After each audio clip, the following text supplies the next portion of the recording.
జరిగిపోయింది ఎవరికి తెలుసు? మన తాతోళ్ళకి తెలుసు. మన తాతోళ్ళకేమో జరిగిపోయింది తెలుసు, మనకేమో జరుగుతున్నది తెలుసు. జరగాల్సిందేదో ఆయన తెలుసు. ఇక ప్రపంచం ఎవరికి తెలియదండి. ఒక విచిత్రం ఏంటి తెలుసా? నాకు తెలుసు కాబట్టి నా వారసులైతే నేను దానిని మరుగు చేయక దాన్ని బయలుపరుస్తాను. దేవునికి మహిమ కలుగునుగా. ఎవరికండి? దేవుని వారసులకు బయలుపరిచేవాడు.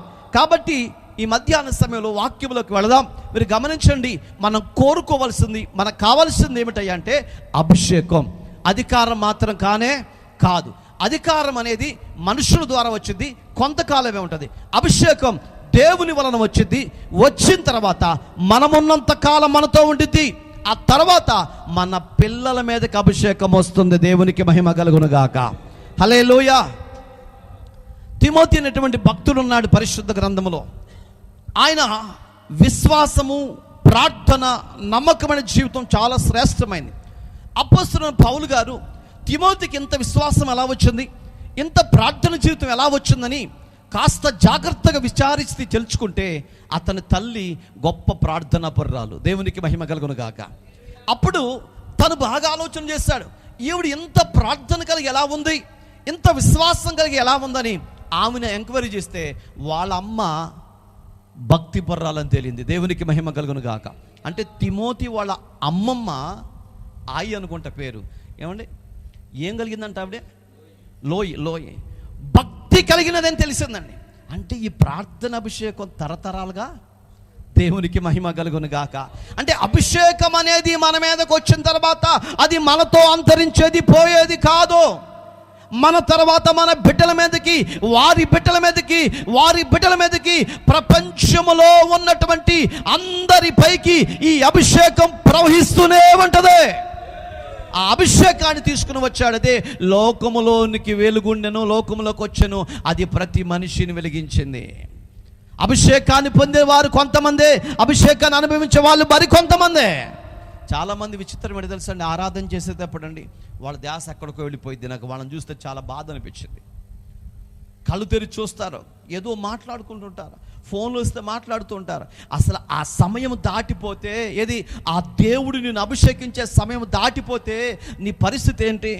ప్రమాదం పొంచి ఉంది, జాగ్రత్త.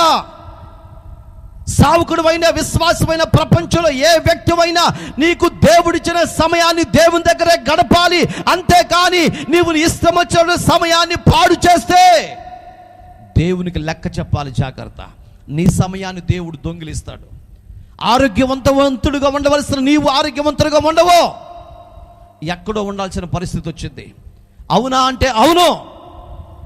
చేయవలసిన సమయంలో చెయ్యి. ఎలా చేయాలి అలా చెయ్యి. భక్తిని భక్తిగా ప్రకటించు, సువార్తను సువార్తగా ప్రకటించు, అభిషేకాన్ని అభిషేకానిగా ప్రకటించు, వాక్యాన్ని వాక్యంగా ప్రకటించు. అలా ప్రకటిస్తే విశ్వాసులు రారు. విశ్వాసులు మనం గట్టిగా వాక్యాన్ని చెప్తే మన మీద అలుగుతారు. అలిగినా పర్వాలేదు. సంఖ్య ముఖ్యం కాదండి. ఇక్కడ నిజమైన వ్యక్తులు ముఖ్యము. ఆ వ్యక్తులు నిత్యరాజ్యానికి వెళ్ళాలి. 100 మంది జనం ఉంటే వాళ్ళందరూ దశభాగం ఇస్తే, వాళ్ళందరూ కానుకిస్తే మనం శరీరం పోషింపబడిద్దాం. కానీ వాళ్ళందరూ భక్తిహీనులు అయిపోతారు. నిన్ను బట్టి భక్తిహీనులు కాకూడదు. 100 మంది లేకపోయినా పర్వాలేదు, నీ దగ్గర 5గురు ఉన్నా పర్వాలేదు. భక్తిని భక్తిగా చాటించు, నిజాయితీగా చెప్పు, దేవుని వాక్యాన్ని వాక్యంగా ప్రకటించు.